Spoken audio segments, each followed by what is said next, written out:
Hey, I've got great news for you. Today's podcast is brought to you by Audible.com. And because we like you so much, you can get a free audiobook download at audibletrial.com/bonfiresidechat. Over 100,000 titles to choose from for your iPhone, Android, Kindle, or MP3 player, or whatever you like to listen to. Check it out. Some of our landings were desperate adventures. We are now prepared to meet the inevitable counterattacks with power and with confidence.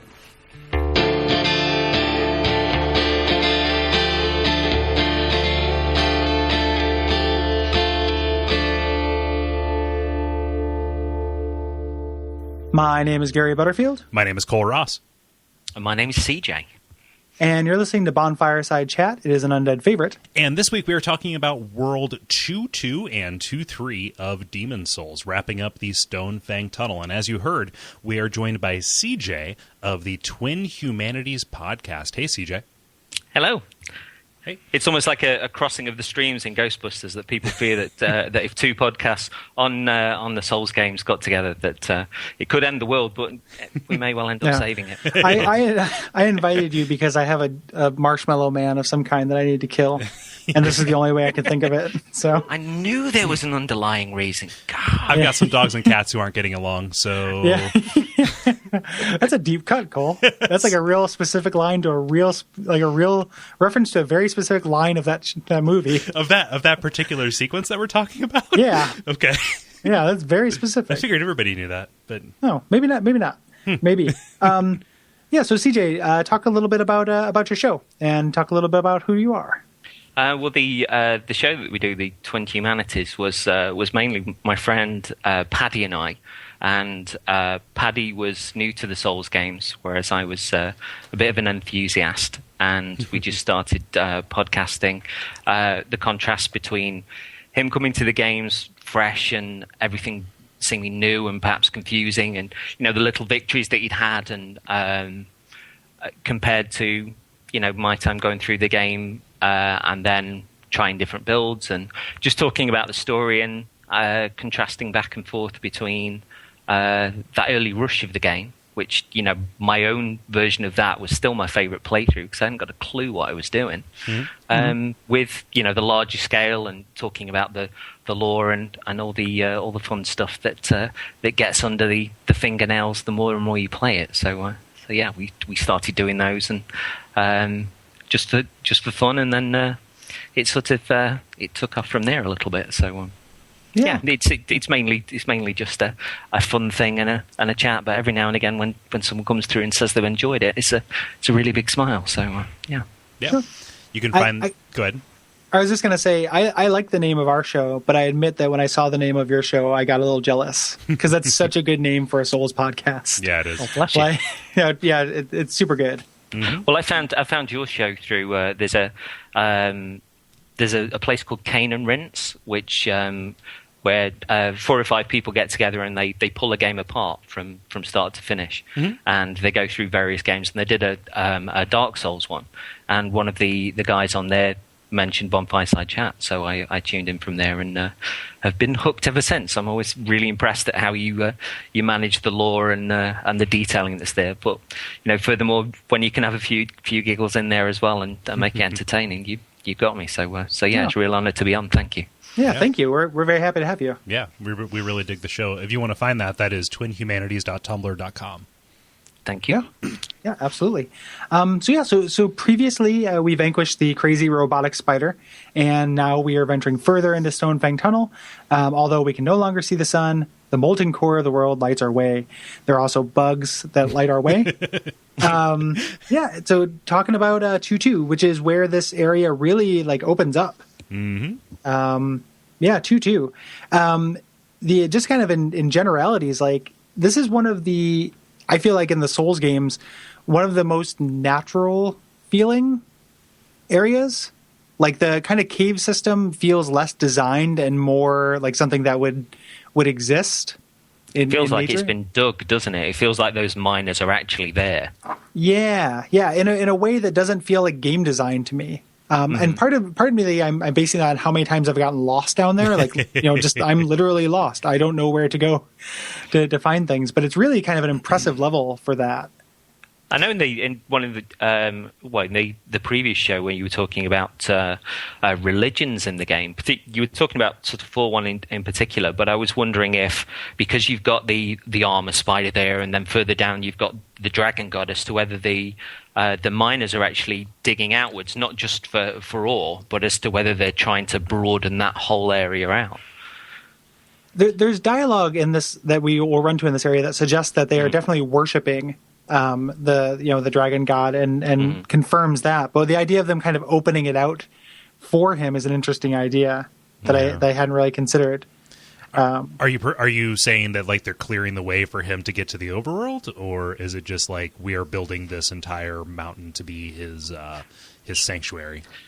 Yeah, possibly. I mean, possibly it could be a sort of a dig upwards. There's that spreading outwards, definitely. But there's something about the miners in there that almost look like they're made of clay anyway. And it's always in the back of my mind, almost the Wonder Woman thing, where these people are sort of formed from clay by a higher power and forced to do their bidding, which would sort of follow through with why they're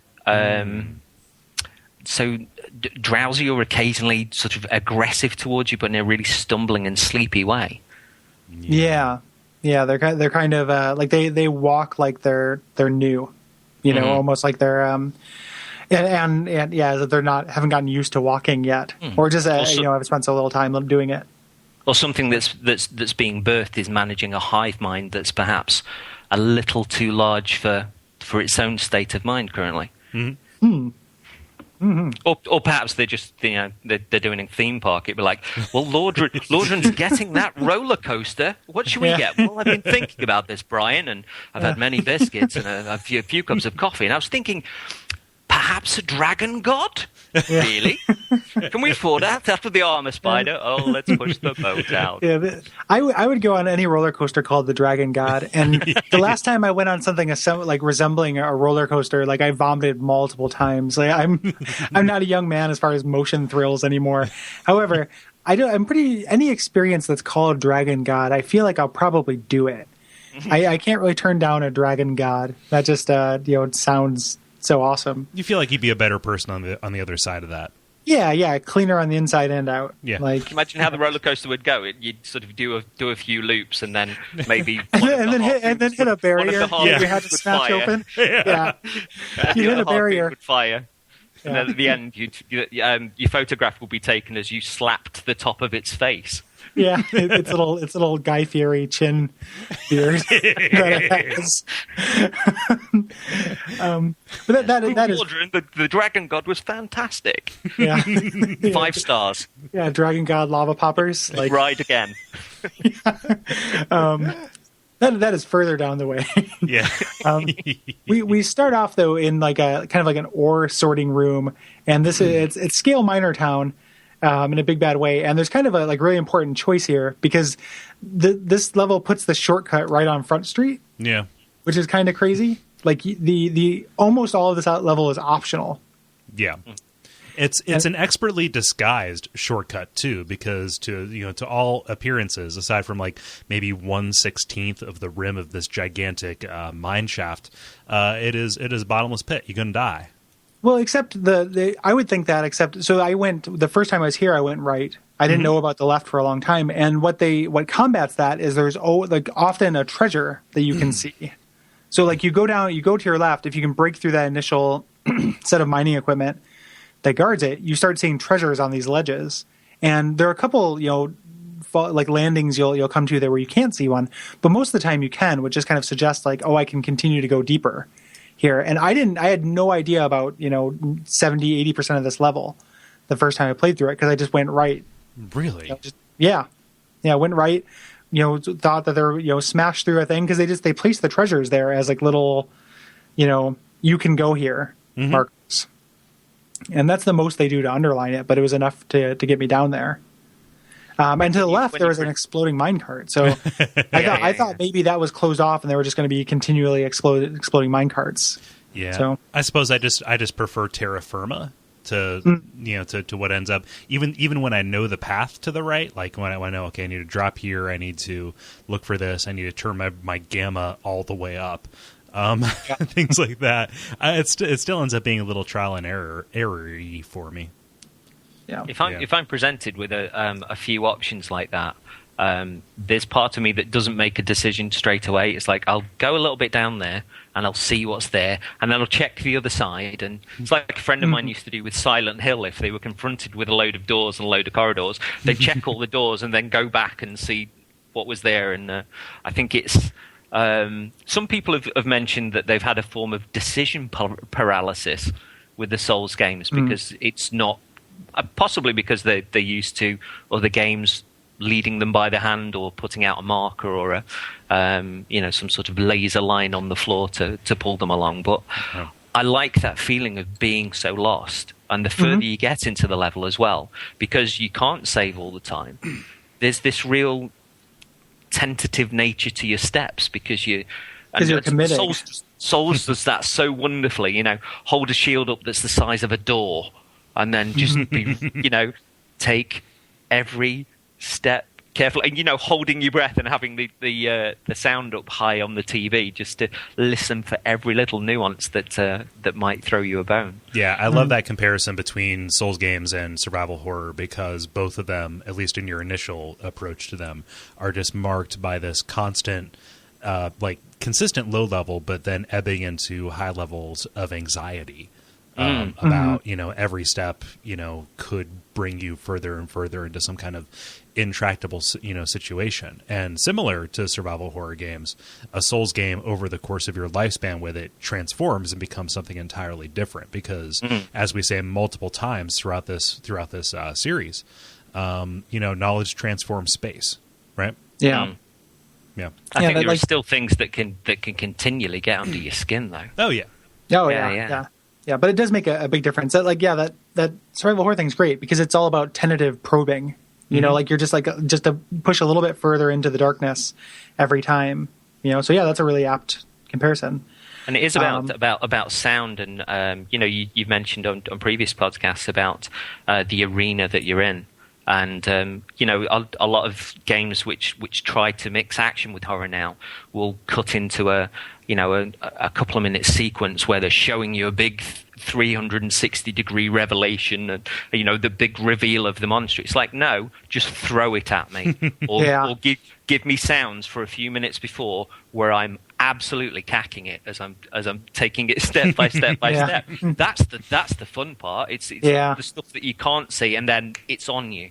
Love it. Yep. Mm-hmm. Absolutely.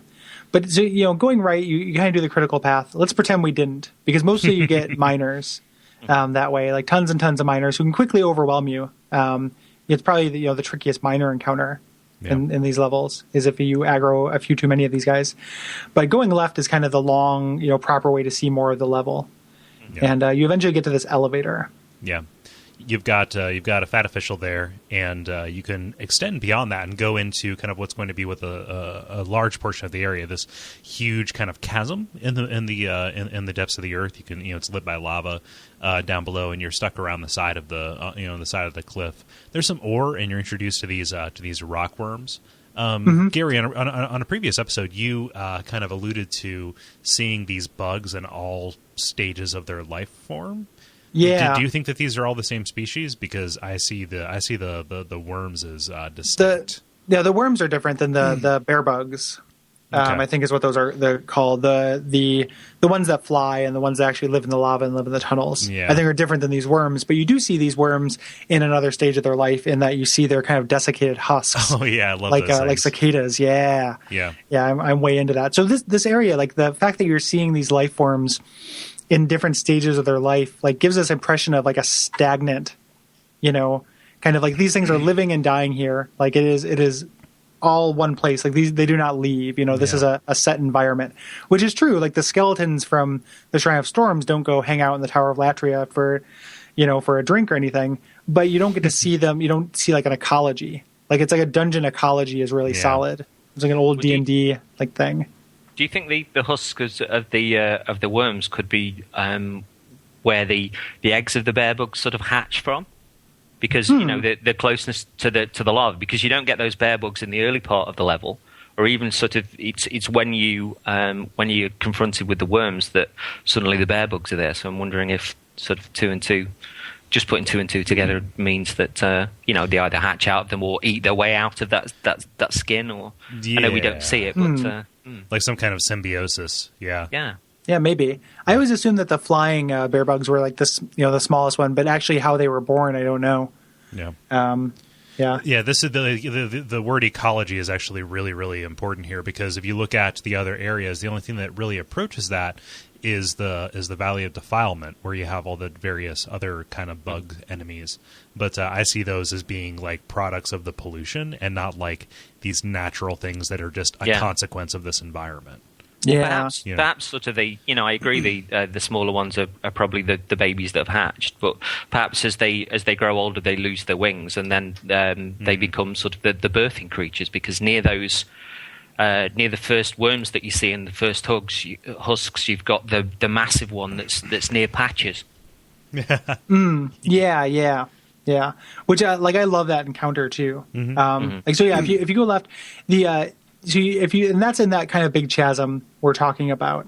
You can get down to patches, and he comes up a little bit later. But if we pretend we didn't go down the elevator there, he's setting a trap for you in classic patches, and the trap is really dastardly because it's a trap even if you've never met Patches before, which I knew this guy was a shitheel, so I knew not to fall for it. But even if you don't, the giant bugbear kind of jumping down, he didn't do anything to get the bugbear to jump down.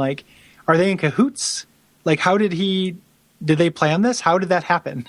It's really weird. When you pick up the treasure, the bugbear jumps down, and then he's just like I planned it. The bugbear is a cardboard box with a stick and a string tied to it, and he just pulls it.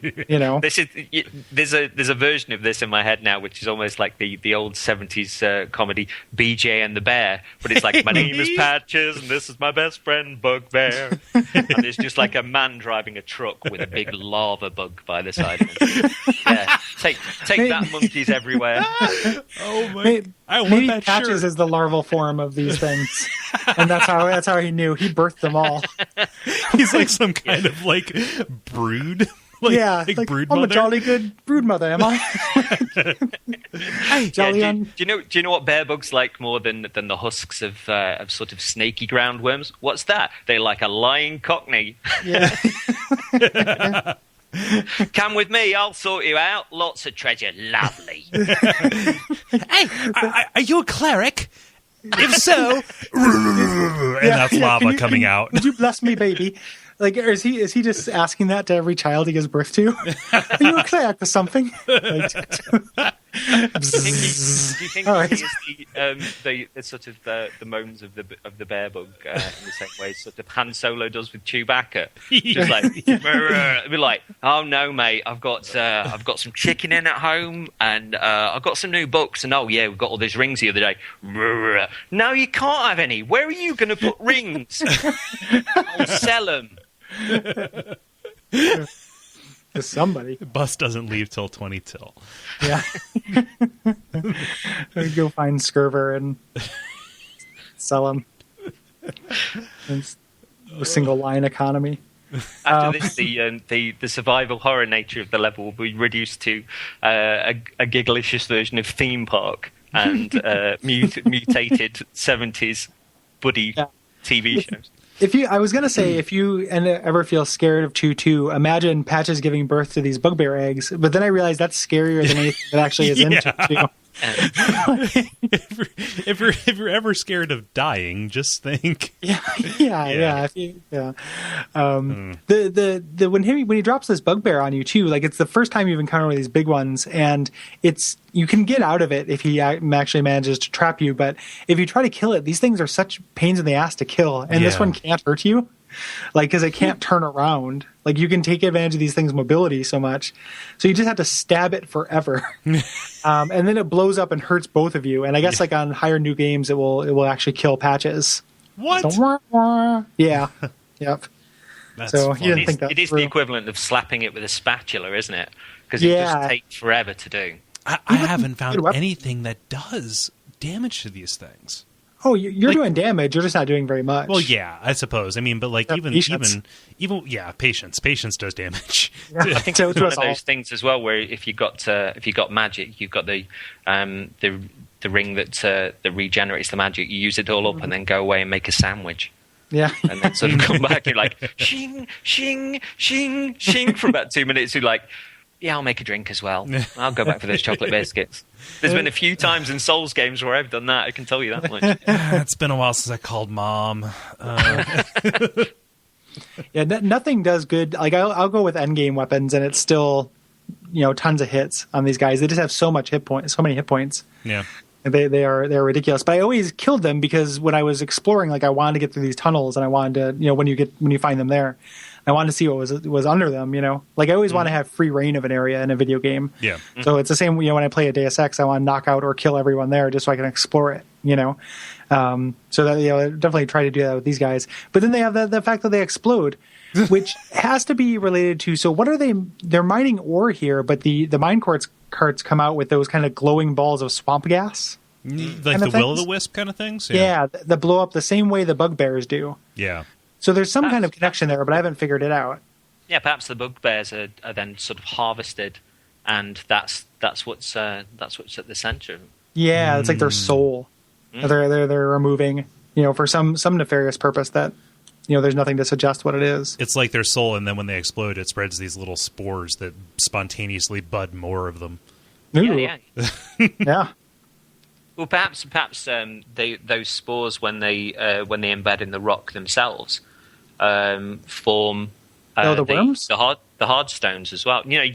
Once if the bugbear sort of soul, if you will, from those minecarts, once they're exploded, perhaps the evolution of those spores in the rock is where the particular hard stones come from to advance the weapons. Yeah. Possibly. It is possible. But I like the idea of harnessing natural fauna as explosives. Yeah. Yeah. I feel like, I never played it, but there's that one Oddworld game where like that's the point, isn't it? Where you just use different creatures. Yeah. Yeah. Yeah. It's a cool trope. Like I like the idea of that. Yeah. So I am never going to not call them bugbears. So I apologize in advance for getting it ass backwards. But they're bugbears. Yeah, So. bugbears. That's what I want to call them too. And I can't remember which one is right. If they're bear bugs or bugbears. They're bear bugs. Bugbears Okay. are D&D. D&D along with owl bears. Yeah. Everything just throw a bear on it. Yeah. Fucking Gygax. Put a bird on it. Put a bear in it. Yeah, exactly. With those big ones as well, I think you've at least got a sort of cue for when they're going to explode. But for me, the big problem with them, at least a little bit later down the line, is that sort of knife that they come out with from near their throat. Because if you're stabbing at them, if you've run out of magic, and you've really got a split second before they throw that at you. Yeah, they're fucking tusk or whatever it is. Yeah, it's pretty much just hit and then roll away and then hit and then roll away, which just means this is going to take even longer. Have fun. Yeah. The only trick is that they have their turning radius is so garbage that you can kind of maneuver them into positions where they can't really do anything, which makes it kind of sad. Like the idea of them like outgrowing their home and getting like literally kind of stuck in a doorway and just having some asshole stabbing them in the back. They're like that golf cart in Austin Powers. Yeah, exactly. That's exactly what they are. Like that's exactly what they are. But where's the bear bug plushie? I mean, the Souls games have been sort of under merchandised anyway. But sort of Russian roulette toy where you can snuggle up with it at night, but if you squeeze it too hard, it might slit your throat. Like, you seek the comfort of a soft toy, but are tentative at the way your own life is progressing. Then fear not, bear bugs are here, just in time for Christmas. You live for now. It actually, all joking aside, it is one of the cutest things in the Souls games. It's like a big potato bug. Yeah, it's fairly cute. Like I'm imagining a plush one right now, and I want it like pretty bad. He's got like 100 legs, so you get 100 hugs. Yeah, 50 hugs. You are thinking about merchandising this now, aren't you? A little bit. You've got your catch line. You're like 100 legs, 100 bugs. Yeah, put our baby catch pole. put together. Baby catch pole. We got we're in business. I'm just picturing like a cheap dollar store plastic thing modeled after them. Well, those flying bear bugs as well. If you wear the I forget the name of the ring, the ghost ring, they don't come anywhere near you. Yeah, they don't come anywhere near you. No. Yeah, they'll leave you alone, and they're not that fun to fight because the first area where you run into them is a great moment where you're running by that hallway beyond the big bear bug, and they start kind of like encroaching over the railing. Yeah, and you hear the buzzing before they show up. Really unsettling to me for some reason. Yeah. I don't know if this is tapping into some kind of like phobia that I'm not aware of, but just the rapidly beating wings and the hovering perfectly still, menacing, like staring directly at you, really just gets under my skin just a bit. Yeah, they're really mildly aggressive too. Like they'll just but it's because they're trying to navigate over this fucking railing. Like they want to kill you, they just don't like their pathfinding isn't good enough because they end up having. I end up walking them down to a lower part of the railing so they can all get on. So I can kill them. It's just like, come on, okay, save some for the little guy. Like get in, like and then. The Pavlov's dogs of bugbears, of the flying, where you just wear your yellow Wellington boots and you just lead them all on. Yep. It's just super funny waiting for them to like not be able to get over there. And one of the things I lament about the difference between Dark Souls and Demon Souls is how there aren't really flying enemies in Dark Souls. But you can kind of see why they didn't do it because they all behave fairly kind of derpily whenever they show up, with the exception of the mantises in the Shrine of Storms, which like are great, and a huge pain in the ass, but like are really kind of animate well and don't kind of break their kind of presence through gaminess, the same way these guys do, and the same way the gargoyles do in Latria. Yeah, for as much as height plays a real role in Dark Souls vis-a-vis the vertical nature of the world map, it plays like a 2D game. Yeah. And this one does not so much. Yeah, there are very few instances in Dark Souls in which an enemy is going to be on a different plane than you. Yeah. And it happens here frequently. Yeah. Is 2-2 the longest run in the game between Archstones? Because it feels like it. Yeah, because especially when you get lost in those tunnels a little bit further on, there's this degree of sort of having to take a deep breath and just feeling like I can't get back. Or 5-2 feels longer to me. But that's just because it's more, like I have a harder time with it. Yeah. And they both, and you have to actually unlock the shortcut for 5-2, whereas this shortcut is just knowledge based. Yeah. So that in 5-2 limits your movement speed, whereas this might be a greater distance. You can move through it faster. Yeah. Everything respawns, even these big fuckers. So if you need to get through one of them, there's a couple minutes down the drain every single run. Yeah. I was surprised when the first big one respawned. I was like, I was sure that those were going to be, kind of one-time mini-boss style enemies, but not the case. We haven't been talking about drops, but that's because there really isn't too much. It's mostly just various ores and shards and things like that. A couple of rings here and there, but there's nothing really that valuable here to my recollection and in going through and looking at the notes. The noteworthy thing is the amount of ore you get. So like the fact that this is the largest concentration of crystal lizards in the game. Well, the nest that the Filthy Man talks about, like you find that like behind two Black Phantoms. Yeah, which are really hard. It's so hard because of the venue, right? Yeah, like they're running at you up that tunnel, kind of guarding the nest almost. Mm-hmm. And are these, depending on tendency, these are the first unconditional Black Phantoms you run into, I think. I think so. Where at least in our playing through the game, who knows when you actually run through. But it's the first one we've talked about. They're there no matter what the world tendency is. And you'll hit really hard and are tough to fight because, you can back out of this tunnel, which is a bad place to fight them, and you just have a giant, pit, like usually, unless you call the elevator. Right. So, yeah. Real mess. But yeah, this is a great place to go if you're looking to get to upgrade your weapons to be more successful at later places, which might play into the lesson of this level, which is upgrade your damn weapons. Yeah, I think part of the challenge as well is even if you're making your way through the level and you're making progress, especially the first time you're there, there's usually a degree of you can't carry anything more. And having to go back, and then realizing that you've got to make it all the way through again, and perhaps even with regards to upgrades, you've got to visit the Filthy Man to get a few of the upgrades as well.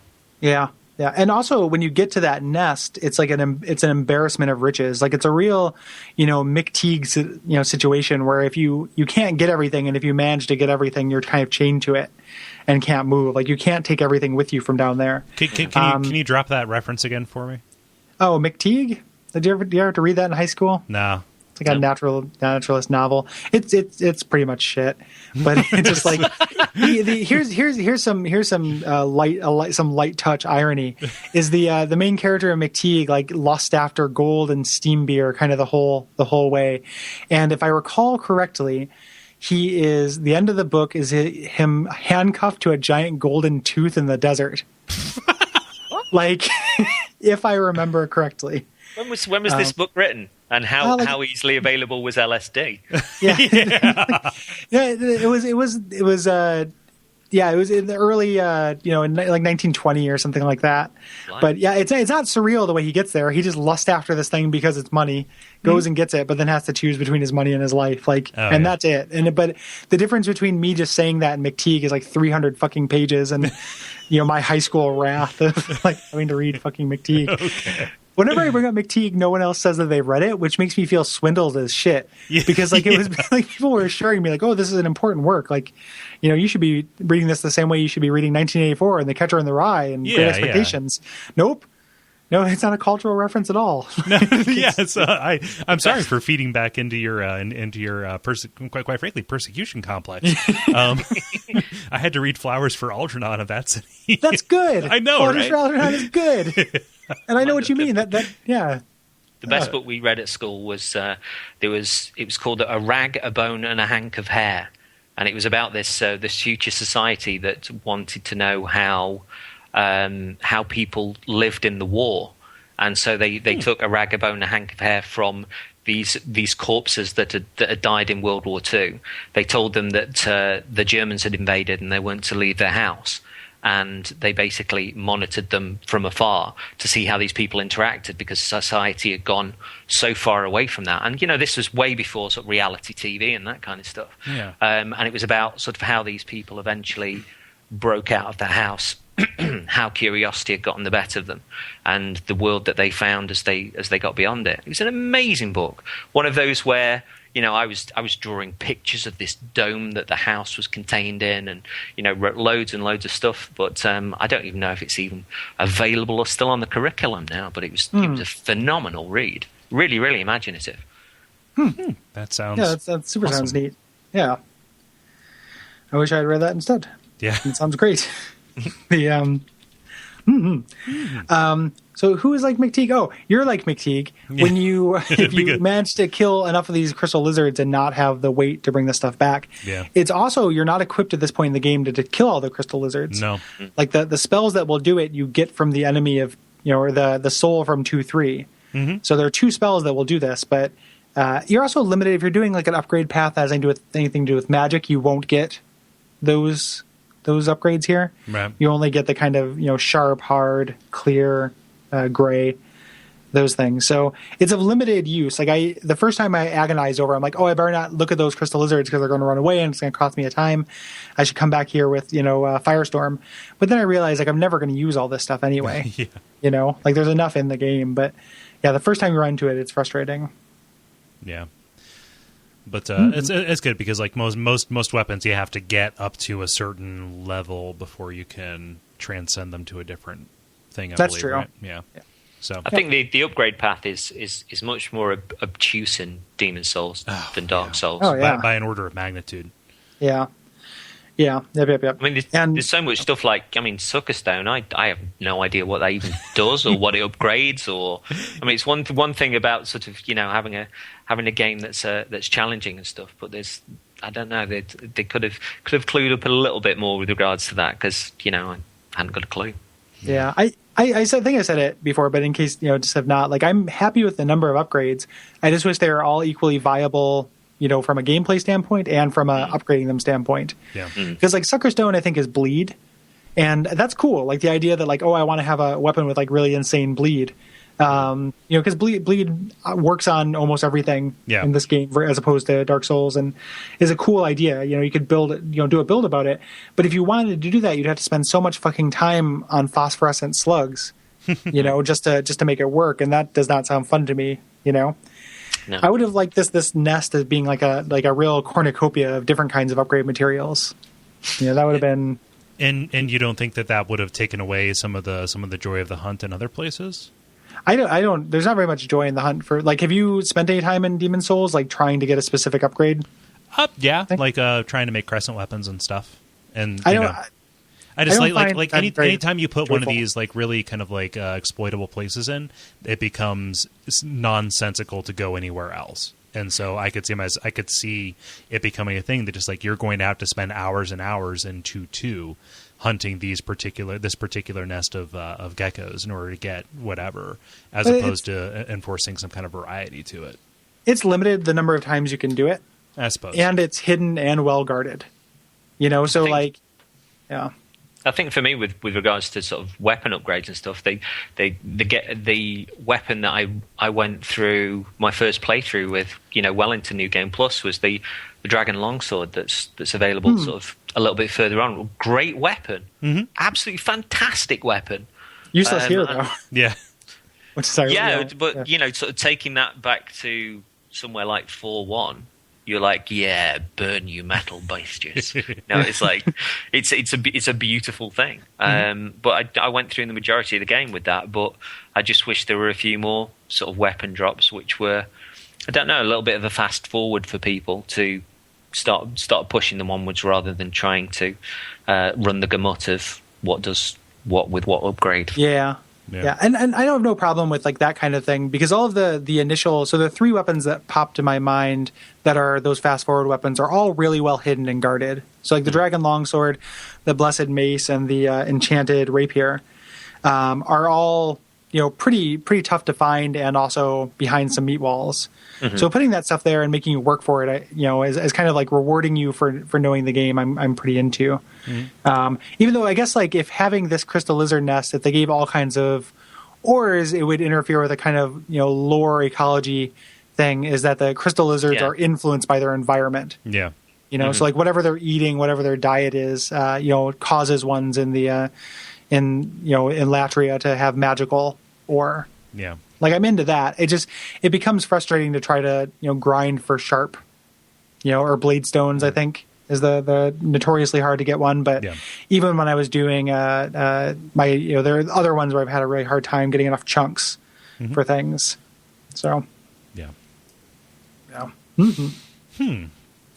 But you proceed down this way, and I like so we didn't talk about this aspect of these lava worms or whatever they are, the rock worms. But they're a small enemy, but you can target 2 portions of them. And if you manage to land a hit on their head, you pretty much kill them instantly, which is again something that was lost in the transition from demons to dark. Yeah, the multiple aiming spots. Yeah, which will be coming in a big bad way in the Shrine of Storms. Yeah. I like that too, and I mean it kind of rewards a certain weapon loadout. So if you go into this run through, I don't have any ranged weapons, and these guys are tougher because of it. Like it's much harder to hit their head. But if you have sorcery or a bow and arrow, you can kind of headshot them fairly easily. They also ambush, which we didn't talk about, but they're set up. They burst out of the ground, and they're set up as kind of traps. Yeah. Almost as sentient environmental hazards. Yeah, and they'll pop up behind you, I think, kind of like the bone towers in Dark Souls. Yeah, or the Ents. Oh yeah. Yep.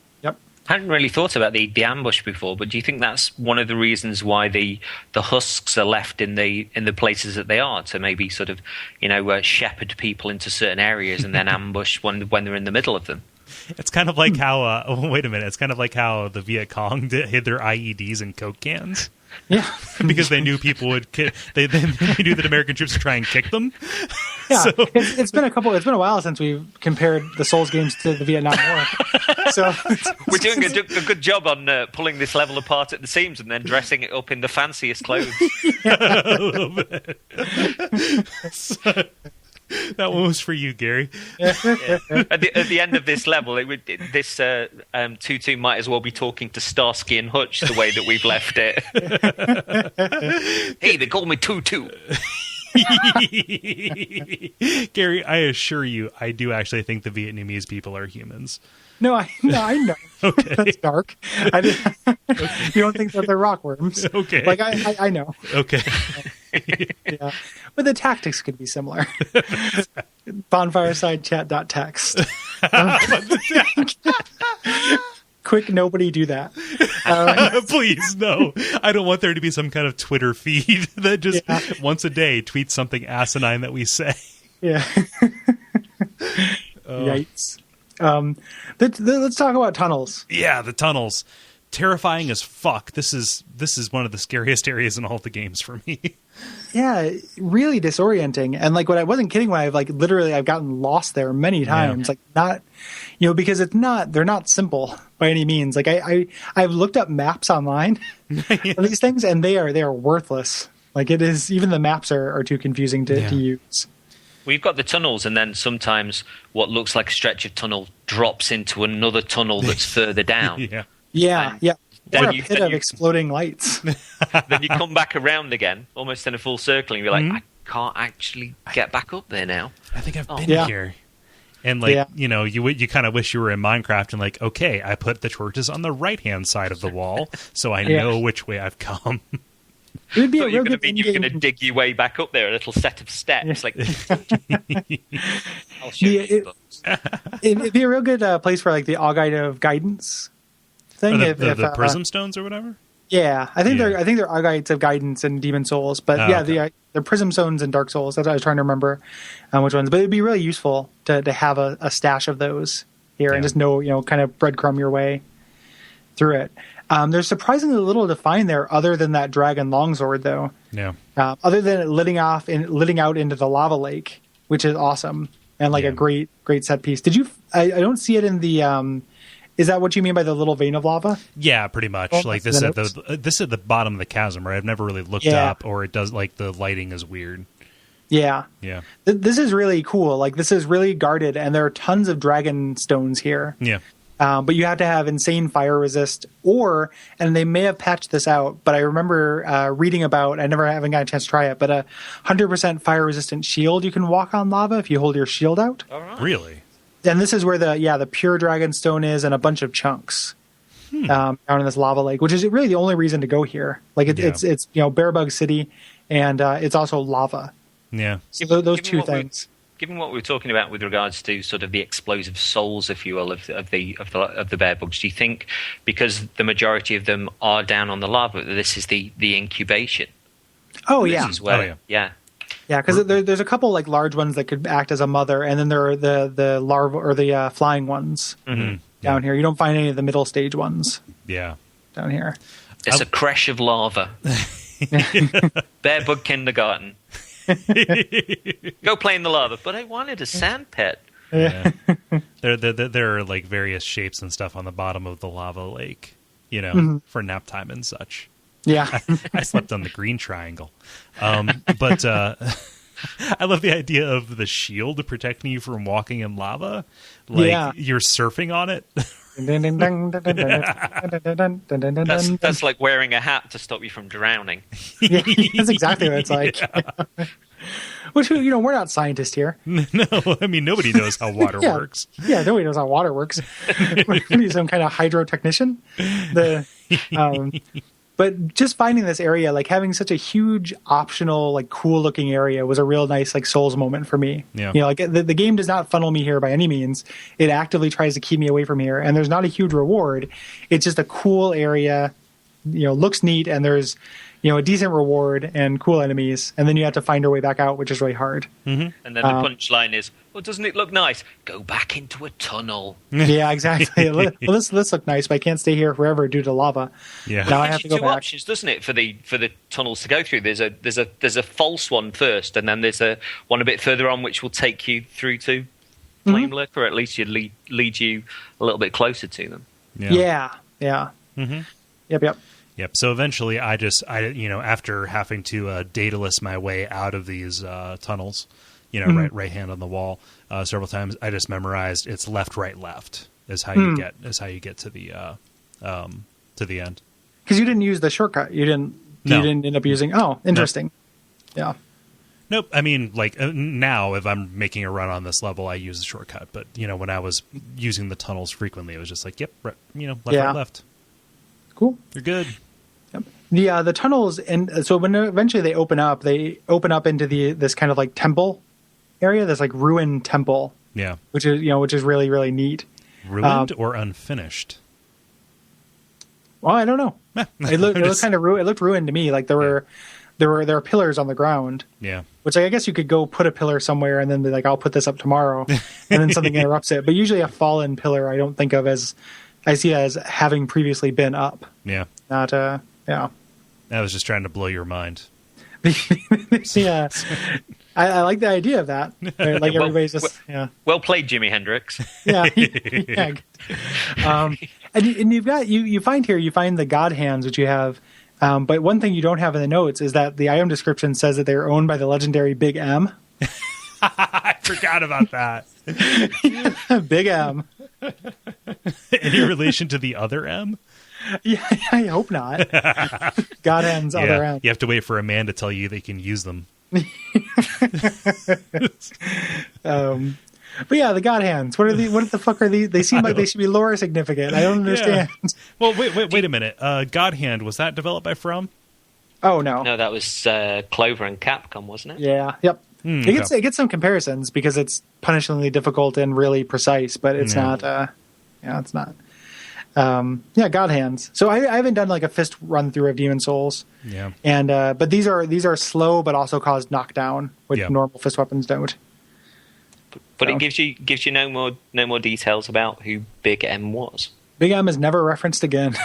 Who knows? I'm wondering because when you get through to Flame Lurker, there's that sort of massive set of ribs that are towards the left hand side of the arena. Maybe that's where the that was Big M, if you will.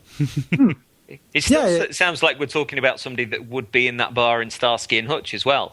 We got Let me Tutu and introduce Big you to M. my friend Big M. He got Big M all the and Tutu. score. He got a disco car. He bounces everything. Ow, chicka, wow, wow. Oh man! The worst thing about Starsky and Hutch is the remake. I don't know. Yeah, I don't have that much affection for that property. No, neither do I.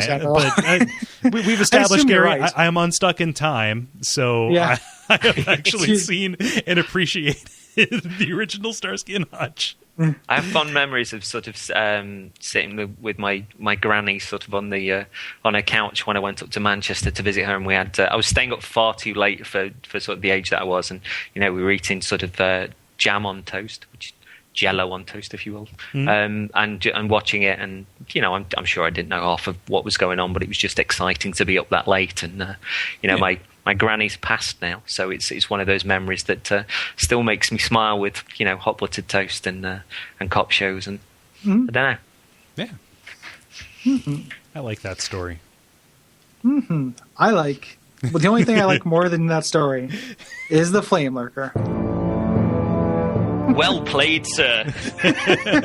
Moving on. And behind this curtain is the thing I wanted you to know about. Applause from the crowd. Woohoo! Flame Lurker, dudes. Yeah. Flame Lurker, who is here to guard this prior to all the bosses in here. Like, there's a suggestion that they're not like demons awakened by this recent fog. I think there's something in the Archstone description. I said this last time, but this world has that going for it, where like these things are old, very old, and maybe it was never put away from the last time the fog came around. Yeah, I'm very attached to the idea that these are remnants from the previous cycle. Yeah, definitely could be. But yeah, his introduction is great. Him like just kind of tearing himself, through that like off the wall and kind of jumping down. Yeah, and he's a degree of liquor from Resident Evil 2 about that. Yeah. Yep, and he doesn't look too dissimilar from that, like a big on fire liquor. Mm-hmm. He's also in the intro when they show the little kind of woodcut style drawing of what the world looks like with the demons in it. This is one of the first demons you can see is this guy. Yeah, right. Very cool fight. Really, I find this, unless you're using ranged weapons, like a really hard fight as well. Yeah. If you go into this without 100%. Flame blocking shield or sorcery, like it's very difficult.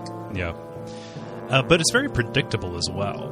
Like if you know to dodge backward, as opposed to side, you can make fairly quick work of him. I mean, it feels like everything in the Souls series is predictable to a certain extent, but it feels like the closest thing to the Sith encounter that I've seen in Demon Souls, right? With the exception of elemental damage and he has like a little bit of a range kind of thing, but just because of how mano a mano it feels, right? Yeah, it's a fair fight. Yeah. Or like Artorias or something like that. Yeah, there's an element of Capra to him as well, because when you go in there, it literally runs at you. So you're not even given time to sort of take stock. It's like, oh my god. Yeah, he wants to tear your throat out. Yeah. Shock and awe with him. The only part of him I find unpredictable is whether he's going to do the smaller explosion or the kind of bigger one. Like I can't the tells for that in the heat of battle will kind of throw me off. And the times I've fought him without good fire resistance, which I know to bring good fire resistance, but on a build where I didn't have that and just wanted the red hot demon soul really badly, so I kind of went here early. We're real skin of my teeth. Like the other thing that makes it hard is he's so aggressive. Yeah. And he gets more aggressive as the battle goes on. Yeah. So he does not give you too much time to rest. I realize the best time to heal is when he does a double jump backwards. Yeah. You always have a minute there. Mm-hmm. So that's when you want to reapply your water veil or heal up. I'm pretty sure I'd ran around those ribs on the left-hand side in a very sort of comedic way. So much so the entertainer could have been playing. It would like, kind of ran around. And when he committed to a smash, I was there with Solero. Hello, my name is English. CJ, I have Solero prepared to die. But those ribs, it was just, for that point, it seemed like I could use his aggression against him for the first time. And it was one of those things I stumbled onto. But when you get those little moments of click and you were like, I think I know how to get him. Mm-hmm. And you might not do it the first time, but it's one of those things that drives you on again. But you've just got to get through the whole level to get that chance. And that's the kind of the sting of it, really. Even if you failed at Flame Lurker, you've got such a long journey to get back to. Yeah. That's the problem. The run is just atrocious. Well, if you don't do the shortcut. Yep, again, by my experience. The run can be atrocious. Yeah. It's purely optional. Yeah. It's interesting too, because I've watched the name is going to escape me. Emerald on YouTube has done Soul Level 1 New Game Plus 7 runs of Dark Souls and Demon Souls on YouTube that I recommend. And he spent the most time on Flame Lurker in his Demon Souls run because of the lack of margin for error, obviously, which is always the case in New Game or Soul Level 1 or New Game, let alone New Game Plus 7, but also because of unpredictability there. And there's just this montage in the video of him just dying and dying and dying and dying and dying and dying and getting blown up time and time again, like when you can only get hit once. That's really impressive. Imagine that. Blimey. Yeah, it's really worth watching. He doesn't do commentary, he does annotations. So it kind of becomes like a pop-up video thing, but he knows these games like inside and out, and it's really interesting to see him, study these approaches. Like Dark Souls is more about kind of mastery of dodging and timing, and Demon Souls is almost like a puzzle game. Like you enter a room, how can I kill everything from a distance before it has a chance to get to me? Mm-hmm. It's really well, really recommended. They're really great playthroughs. Cool. Emerald, did you say? Yeah, Emerald, like the cook. Take it up a notch. Yeah, the kick it up a notch garlic cook, who is obnoxious. Take that, Emerald. we're beefing now. Shots fired. He's gonna That's spice a us to reference death. I have to draw a blank on, but I'll check it. That He used to be. It's like the old Guy Fieri. Guy Fieri laid an egg, or Emerald laid an egg, and Guy Fieri came out of it. Like it's just the evolution. Emerald was immolated in a grease fire, and Guy Fieri rose from the ashes. Yeah. Guy Fieri is Pikachu, and Emerald is Pichu. So turning everything from the past into Pokemon for the kids of the future. Yeah. Yeah. So who was Jesus again? He was Pikachu. So Jesus had an electric attack? Really? No. And the Holy Ghastly. Yeah. So, I said it at the beginning of the episode, but I'm not quite sure you heard it, so I'm just going to say it again, real kindly. This episode brought to you by Audible.com. And for you, our dear listeners, because we so value you, Audible is giving you a free audiobook download with a free 30-day trial of their subscription service to give you just an opportunity to check out their service.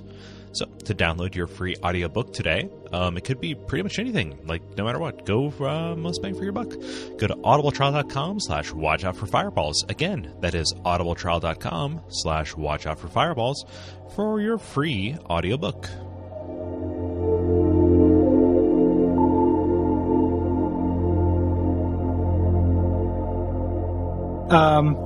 So you eventually beat Flame Lurker. Any way you can do it. And you get the first like super useful demon soul that you can get, which is the red hot demon soul. Is this the only utility demon soul? I'm afraid of making that claim, but it's the only purely utility demon soul. Yeah. So I actually know it is the only utility demon soul. So none of the other ones allow you to like open up a part of the game or get an item. Some of them you can just chomp down for souls, but this one, you can chomp down for souls, or it unlocks this kind of upgrade ability. Is there anything that at any point that tells you that it's Flame Lurker's soul that will upgrade weapons? Does the blacksmith on 2-1 hint at it? No.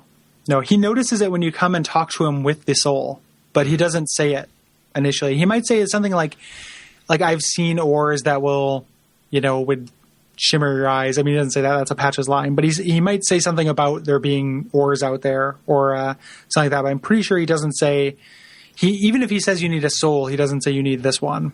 yeah. Because it can be a little bit flaky once you've got it as well, because sometimes you'll talk to him and he doesn't do anything. You have to exhaust your... You've got it, Yeah, that's what I was going to say. It's no guarantee. So, if you chug this thing, God help you. Yeah. Yep.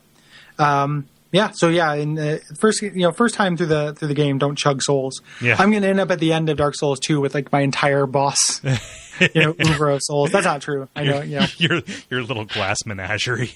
Yeah, exactly. A trophy case of. And this one's from the Chariot, and this one's from the Mirror Knight, and Be like stickers. Be like, I need that one. I'll swap you this one for it. Yeah. like Pokemon. Again, Pokemon. Yeah. Oh my god, you've got a shiny.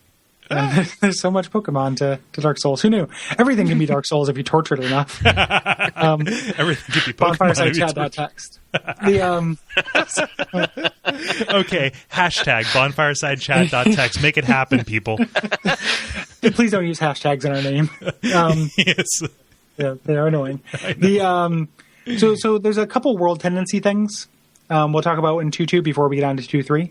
Yeah. The biggest thing is you introduce a NPC that I thought would be bigger based on the fact that he's in the opening kind of like libretto thing, which is Scurver the Wanderer, which there's so little to Scurver the Wanderer. Like, he kind of likes the world like this because it's easier for him to get treasures, and he says something I like where he says something about liking the world better like this because there are more interesting people, places, and things, which I kind of, if you wanted to be obnoxious about it, is a real, kind of English majory way of talking about video games. Oh yeah, yeah. Like this is more interesting than a peaceful kingdom. Like, I like it, and we like it as the player too. Like, we don't want peace in this world, even though we're fighting for it. Like, it would make it really boring if there weren't, treasures to plunder and monsters to slay and cool shit to look at. So I like that line. Yeah, Scurver does cut quite a figure on those little cutscene sort of pictures as well. So I've not encountered him in the game. I must admit, I've not got to Black World tendency on this bit, but White World tendency to encounter good Scurver, Black World to encounter evil Scurver. He's also really hidden too, so like you wouldn't be, you can be forgiven for just not finding him as well. His like the white version, he wants this weapon called the Dragonbone Smasher, which is a sword that you can get in the next area if you have White World tendency in the next area that was built for killing dragons. Yeah. And, yeah. I love the dialogue that he has around it. He only wants it as a curiosity because this is renowned the world over as a useless sword. Like more of a club than anything. And that's what it is too. If you see it, it's like just super thick. It's like the dragon axe or the demon's great axe in Dark Souls, which would never cut anything. Yeah, it looks like something Cloud would use. Yeah. There's something deliciously cartoon about carrying what looks like a giant wrench and then sort of schmomping enemies into the ground with it. Yeah, that became my replacement for the Dragon Longsword in my NG Plus run. It's a good weapon. Yeah. Loved it. Yep. If you trade it to him once you get it, he'll give you a pure gray stone, which is the strength upgrade. I think is gray. Okay. Removes dex scaling, increases strength, I believe. I think so. Yeah. Yeah. If you come here in Black World tendency, you run into him as a Black Phantom, and he's hard. Mm-hmm. Because he's a caster. He's like a fire mage. And kind of the most noteworthy thing though is you get the Talisman of Beasts from him. Yeah. What's that do? It lets you. It functions as a talisman and as a like a magic wand. What's the word I'm looking for? Oh, catalyst. It functions as both. It's really lore significant because it talks about the. I'm going to miss the dialogue, but it plays into everyone's kind of theories about, the mythology and religion in Demon Souls. It's the source of why the talisman. It's shaped like the elder, or shaped like the old one, which is actually the shape of God. Like it's the lore conjecture that the old one actually is the God that Urbane and such are worshiping comes from this. Comes from this item. Yeah. Yep. The symbol of God was nothing more than an image of the old one, is what the item description says. Yeah. It can utilize both spells and miracles, which, kind of like draws the comparison between miracles, which are seen to be this pure thing, and the soul arts, which are vilified throughout the entire run of the game. Yep. And here's a thing that can do both. It's like bridging that gap. Mm-hmm. Yep. So do you think his desire to get the Dragon Bone Smasher is because do you think he's selling you a line that he thinks it's a useless weapon, that he actually wants to go for the Dragon God? Yeah, I don't know. I think if you give it to him, he just kind of disappears and never shows up. So it's really hard to say. Or perhaps that's some sort of either God to him, or some sort of he sees it as some sort of pet or kindred spirit or whatever, and he wants to remove that from the equation so nobody can harm it. If I were going to draw conjectures on him, I would be more interested in the fact that he has this Talisman of Beasts. Yeah. Like, why does he have this thing that is, essentially this kind of bombshell? The Germanic scriptures of Demon Souls. And just kind of undercutting the church. So, he's an interesting guy, but not so much in like what you talk to him. He has a couple nuggets of dialogue, but he's not as significant as some of the later NPCs. Yeah. Also, he stutters. Yeah. So there's that. Yeah, which judge him. Or don't. That's my half of the podcast. I'm going to say that. CJ, where do you vote? Generally, I try not to pick on anybody that's a mastery of fire. Yeah, there we go. Pragmatic. Yeah, we all the alignments are represented on Butterfield chat. If you have pure Black World tendency, it drops a fuckload more bugbears on you. Yeah. Yep. Black Phantom bugbears too. Yeah. Mm-hmm. So don't do that. Or if you're doing doing the challenge run version of it, it's all well and good, but it's tough. And or if you want that Talisman of Beasts, which is a really powerful item, like the I think there's something you can do with that talisman where it allows you to cast spells that you shouldn't be able to cast as well. Or like you increase your intelligence and it uses your intelligence modifier for miracles, or there's some kind of way. It's called like Broken Talisman. If you look it up on the wiki, I can't remember what it is, but there's like kind of an exploit. Yeah, it's the second strongest behind the Insanity Catalyst. Yeah. Yeah. And doesn't half your HP or castings or whatever the Insanity Catalyst does. Has some Did kind the of Black Phantom bear bugs sort of drop anything specific, or is it just the same as the regular ones but a bit tougher? Most Black Phantoms don't drop anything more. I think they're not meant to be extra reward. I think that they're just there to be additional impediments. Gotcha. Yes, so World 2-3, we're going to be facing our first Archdemon here in a moment. Yeah. Yep. Scary as hell.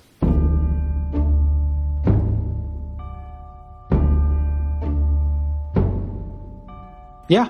So this is a temple erected to by the Burrowers to appease the dragon bones that granted them their ore. Yeah. According to Script. And thus their riches. Yeah. Yep. And this arena is very interesting. Like this, that it is built to appease and contain and possibly pacify this thing. Yeah. That thing being the dragon god, which she cut in that music because it's super good. That introduction as well, where you're just looking through that letterbox and it just goes, leave. Yeah. I mean, the sound plays a huge part in this, and the shaking camera as well when you get a little bit further into it. But it just throws so many really great scares at you, and so many of them are like, run! Oh God, run! I can hide here. You see me? Run! There's another degree of that sort of cartoon, like. Yeah, it's like a Keystone Cops episode, honestly, because you are haphazardly running and trying to outsmart. It's slapstick. It's Benny Hill, right? Yeah. Just grasping for any kind of safety you can find. I love the when he can see you and when he can't kind of thing, like his eyes, like the way that when he sees you his eyes glow, and when he can't they don't. It looks really neat and is hard to watch for. This is also the fight that I have the first 3 runs through the game, first tried it. Each time, the first time I was here, I first tried it. I don't know what to say about that. Happened. This time that I'm playing it through for the show, I still haven't beaten him. And I tried it 7 times last night. And I don't know what it is. I'm doing everything right.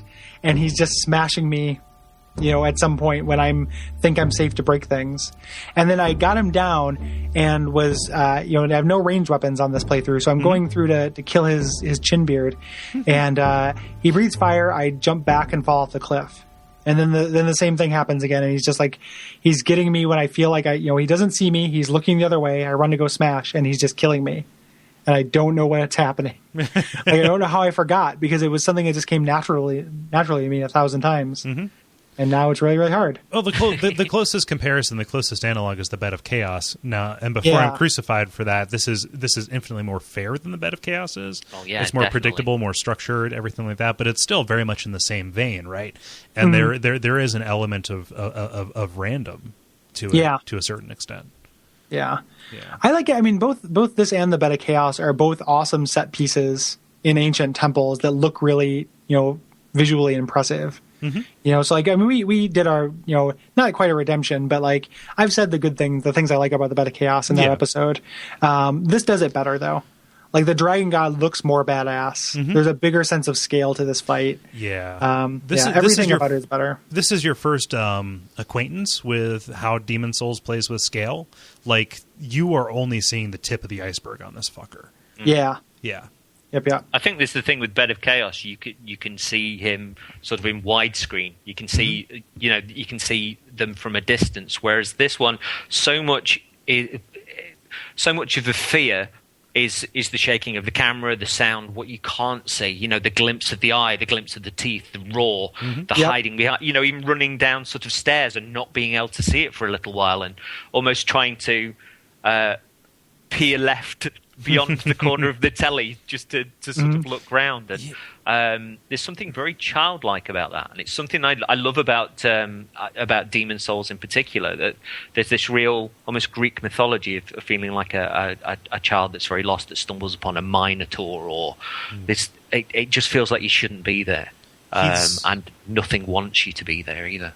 He's almost always framed until you're right on top of him, and he's already crippled.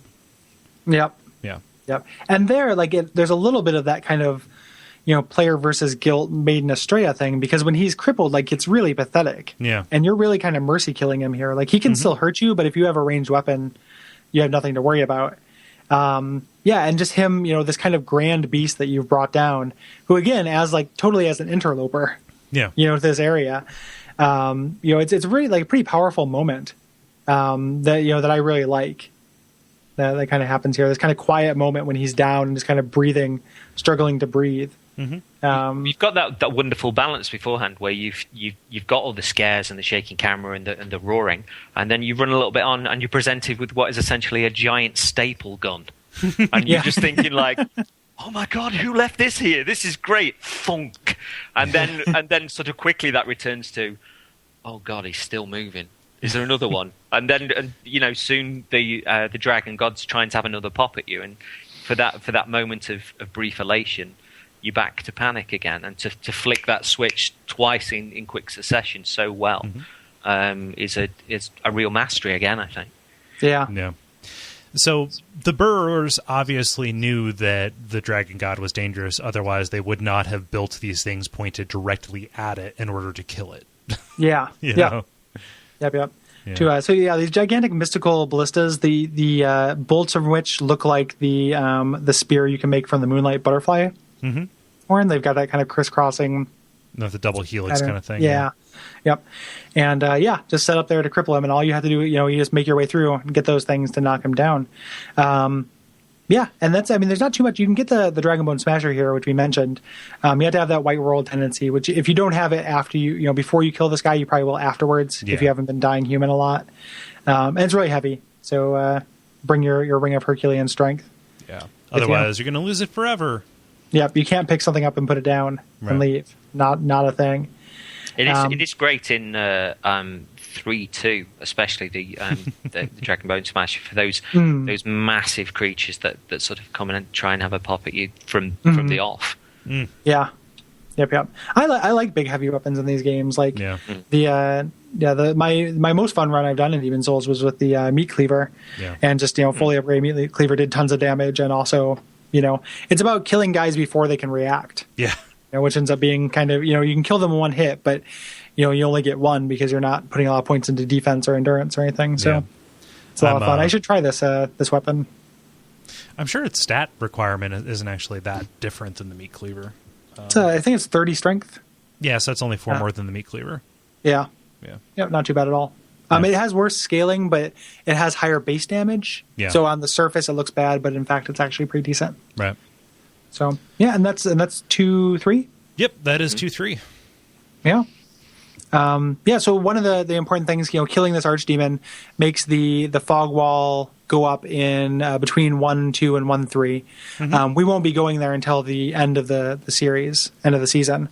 Yeah. But you could theoretically go there now. I couldn't imagine going there and going through 1-3 and 1-4 because that's so plot relevant in both of those areas. Yeah, and it's hard. 1-3 is tough. Yeah. I love 1-3 so much.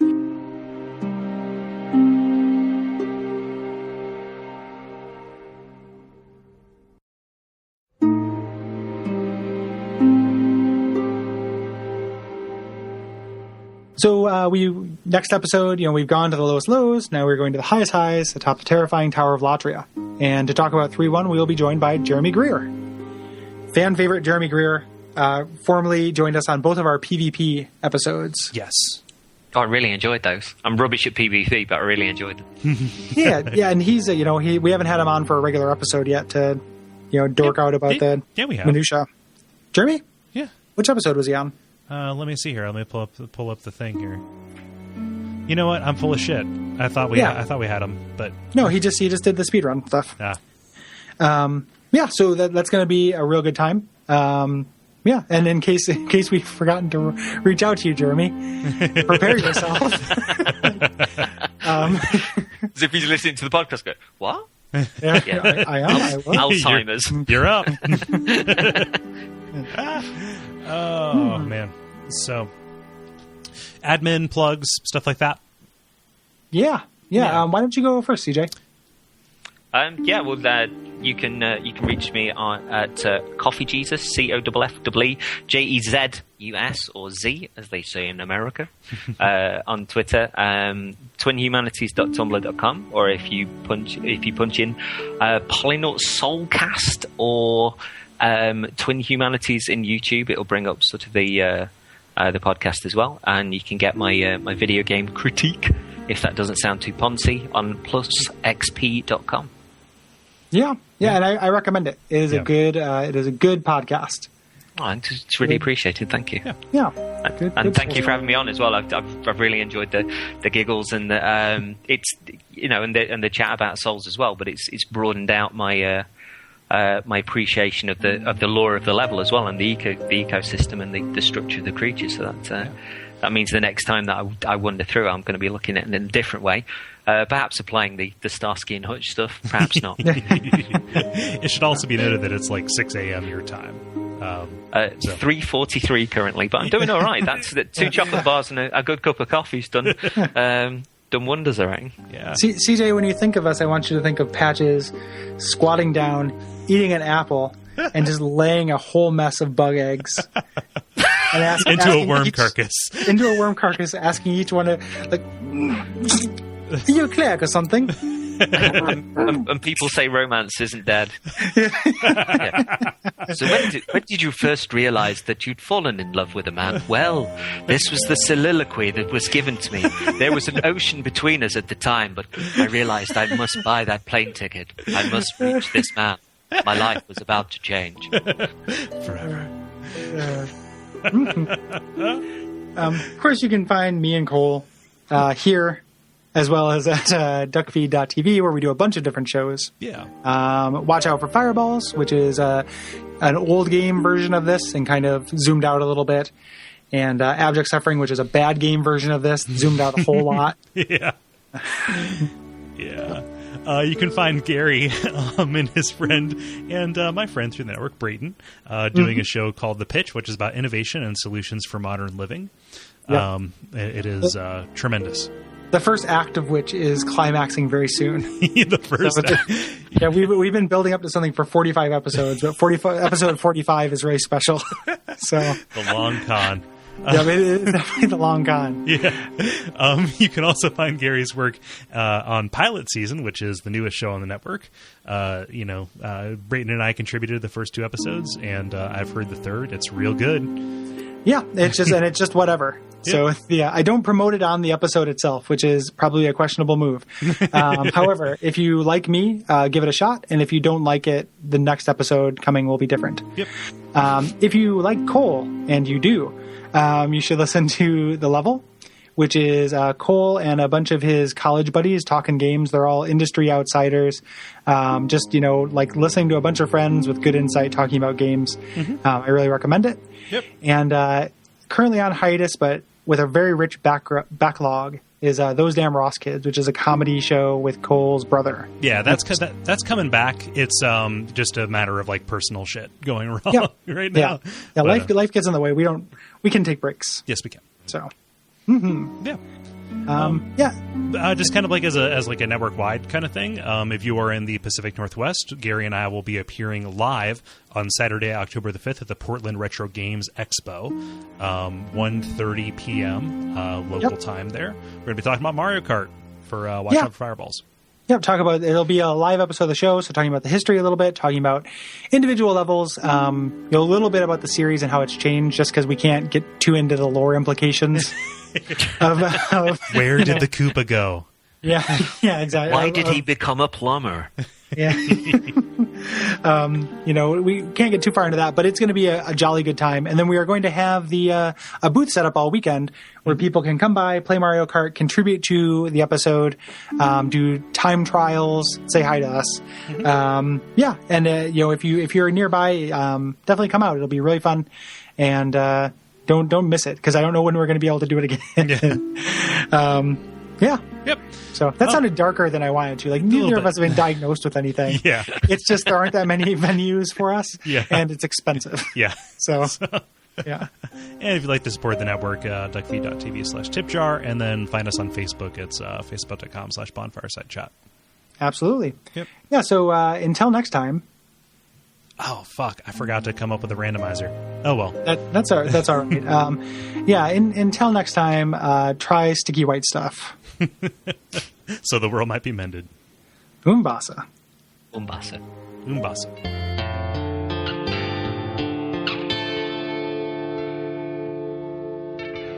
And we all pray that we will have far more soon.